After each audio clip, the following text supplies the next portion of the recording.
నమస్తే friends, welcome back to Shreshta kitchen. నేను మీరవలి. ఇవాళ ఎల్లిపాయ పచ్చడిని చూపించబోతున్నానండి.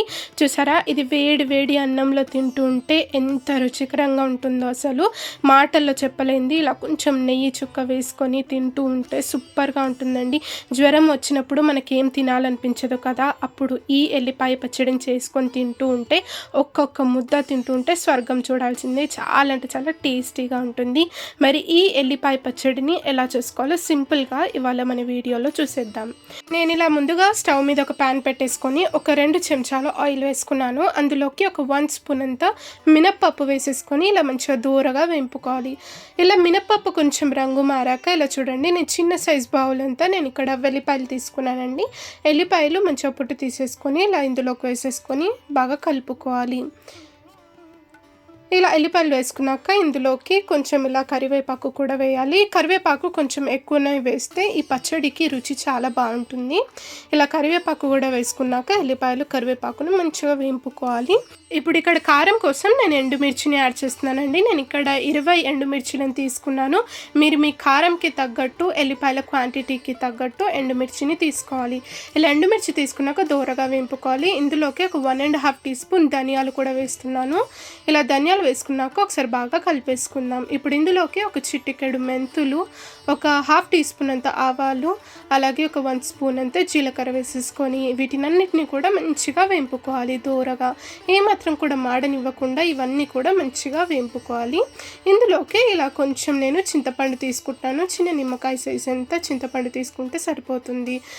ఇలా ఇవన్నీ కూడా మంచిగా వేపుకున్నాక స్టవ్ ఆఫ్ చేసేసుకొని వీటినన్నిటిని కూడా బాగా చల్లారపెట్టుకోవాలి. ఇవన్నీ కూడా బాగా చల్లారాక ఇలా ఒక మిక్సీ జార్లోకి ట్రాన్స్ఫర్ చేసేసుకుందాం. ఇలా జార్లోకి వేసుకున్నాక మనకు రుచికి సరిపడా ఉప్పును వేసేసుకొని అవసరమైతే కొన్ని వాటర్ని కూడా వేసుకొని మంచిగా పేస్ట్ లాగా చేసుకొని తీసుకోవాలండి. కొంచెం బరకగానే ఉంటుంది ఇది పచ్చడి. బరకగా ఉంటేనే రుచి బాగుంటుంది. మనం తినేటప్పుడు అన్నంలో కలుపుకొని తింటూ ఉన్నప్పుడు చాలా బాగుంటుంది.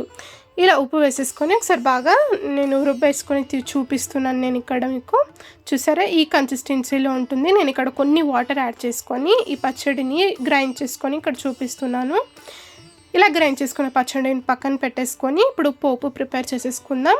స్టవ్ మీద పాన్ పెట్టేసుకొని ఇక్కడ ఒక 2 టేబుల్ స్పూన్ల ఆయిల్ వేసుకున్నాను. ఆయిల్ హీట్ అయ్యాక ఇందులోకి ఆవాలు, జీలకర్ర, మినప్పప్పు, శనగపప్పు ఇలా ఈ పోపు దినుసులన్నీ కూడా వేసేసుకొని మంచిగా కాసేపు వేయించుకోవాలి. ఇవన్నీ కూడా బాగా వేగాక ఇందులోకి కొంచెం కరివేపాకు, అలాగే ఒక 2 ఎండుమిర్చిని ఇలా విరుచుకొని వేసేసుకున్నాను.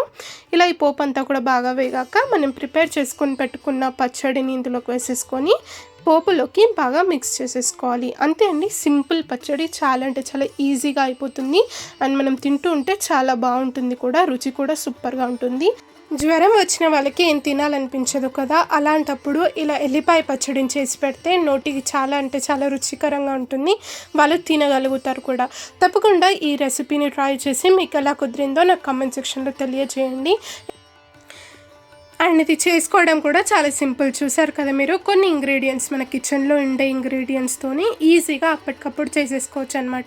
ఇది కొన్ని రోజుల పాటు నిల్వ కూడా ఉంటుంది. వాటర్ వేయకపోతే, వాటర్ వేసుకుంటే ఇన్స్టెంట్గా మనం చేసుకొని తినేసేయచ్చు. ఇలా వేడివేడి అన్నంలో ఇలా పచ్చడి వేసుకొని కొంచెం నెయ్యి వేసుకొని ఇలా కలుపుతూ తింటే సూపర్గా ఉంటుంది. ఈ వీడియో నచ్చిందా మీకు? నచ్చితే తప్పకుండా లైక్ చేయండి. మన ఛానల్ని సబ్స్క్రైబ్ చేసుకొని పక్కనే ఉన్న బెల్ ఐకాన్ని కూడా ప్రెస్ చేయండి. Thank you for watching.